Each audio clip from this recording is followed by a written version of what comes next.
Hello, ladies and gents. This is Soren, your chess friend.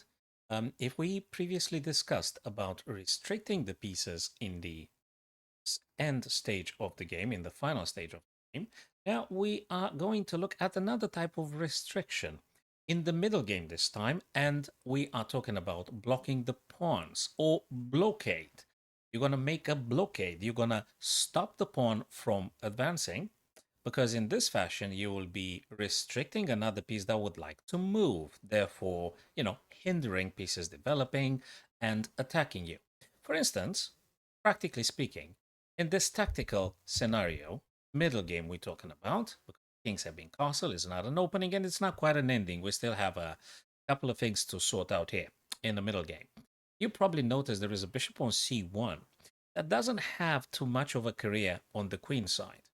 Okay, if they had to play something, it will take very long and it's very uncertain. So they would be very happy to actually pushing this guy down and moving the bishop therefore freely at some point, potentially some after pawn goes forward, therefore the bishop defends. They might be having some games here that could be dangerous. So we would like to stop this pawn from advancing. And how do we do that? By simply blocking the pawn, making a blockade. Therefore, the f4 pawn can't forwards. Thus, the bishop on c1 is inactive. Another concept, pieces, would be inactivated. You just play the blockade now. Bishop can't move, the pawn can't move down, so it's looking good. Let's continue. The bishop takes, you capture back naturally, and this bishop really cannot have ways to develop itself. But on the other hand, you might be just taking advantage at some point, maybe the f1, and you are actually placing a rook on the e file, and you are doing very well. As long as the c1 bishop now is blocked, you have way better ways to be attacking than white. An idea that might be very useful for your games. This position here, probably you can anticipate that black's intention is very simply to moving the d5 down the board. That would be really frustrating because they already got a battery, two rooks here protecting the pawn, and the pawn on d4 would attack the knight. So you kind of, need to move and trade pieces, and it's just looking a bit scary having two pawns advancing down the board. So you would like to stop this. How do you stop this? Simply queen to d4. And suddenly the bishop, it's not going to be very active here. And they will have to relocate. So white is up a pawn in this position here. And this pawn mustn't be allowed to coming down the board. Okay, so that's another idea. Blocking the pawns right at the very moment and hindering your opponent from further development. Okay, in this position here, it's exactly a little bit reversed. You would like to push this pawn, because if you push the pawn, the bishop would hit on b2. Plus, we all know, if a pawn goes successfully at the end of the board, they are promoted, exchanged into another piece, namely a queen. So we all want a new queen on the board now. But we can't push it because white performed a block. So now the pawn is stuck, is blocked because the queen stays in front of it. How do we free up that pawn to going down? Well, we got two very good ideas here, but one is definitely by far the best. If you consider something like knight e5, that's not the strongest one though. It is just not the strongest. Simply they take again. You're still blocked. It's really not the best stuff you could do. But how do you unblock the pawn? Well, you take the pawn on e4, you forking queen, you are forking the knight, opening up the f-file. White queen has to react to this by taking the pawn. Because if they go backwards, just saying, if they travel ways, you're going to be capturing the knight. So the queen must take, it's a forcing move, guys. This is a forcing move. You are forcing your opponent to take the pawn on e4. And now suddenly, boom, push the pawn on d3, d4 to d3. Why? Because now the bishop is incredibly active, a monster of a bishop. Attacking b2, there's just simply not enough good moves here for white to be stopping all these ideas. Let's just not go too far. So they play knight c3, naturally one would say, but still the queen is very much exposed to rook's attack.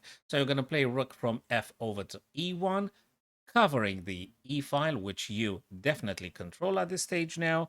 You're hitting the queen, and everything is just looking very, very good here. Let's just continue furthermore. Black is simply better now.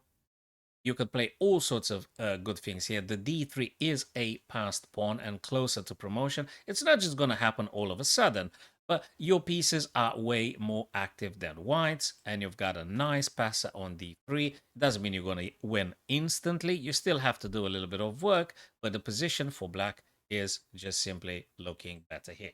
You've threatened take on f3. They might be having double pawns and isolated on h. It's looking really, really good. You got a nice battery on the D supporting the pawn's advancement. You've got a rook on an open file. What's not to like about the black's position here? Great stuff.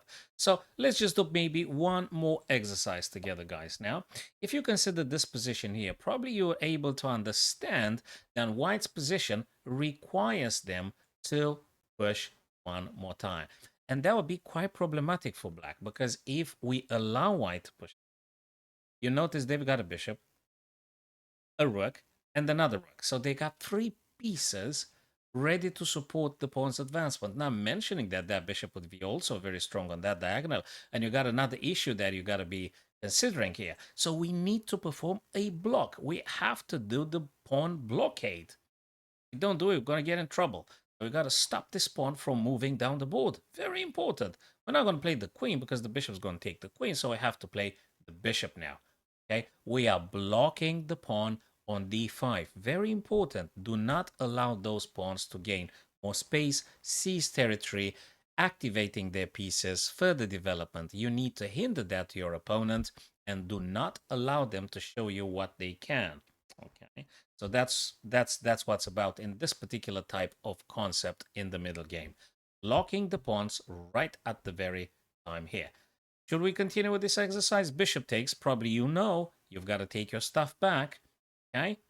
We're going to take the bishop back, and we are really doing absolutely decent at this stage. You are fine with black here. You're not doing worse than white. The game will be disputed. Still, it's a pawn that you need to pay attention to here, but the game is okay. It's playable. You really do not want to allow white pushing this pawn down the board.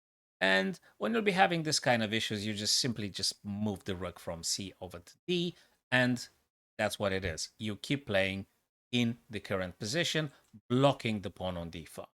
So thanks very much, guys, for watching this video. Don't forget to subscribe to this channel if you haven't done it. And if this is useful, please do that. And you may follow me on Twitch as well, where I'm streaming quite on a regular basis now during summertime, because schools are in holiday now. So, I mean, actually, we could do this a bit more often, that is streaming. So I'll see you either on the Twitch stream, or I'll see you on the next YouTube video, which I hope it'll be just in 2-3 days max. Thank you very much, guys. Have a great day ahead.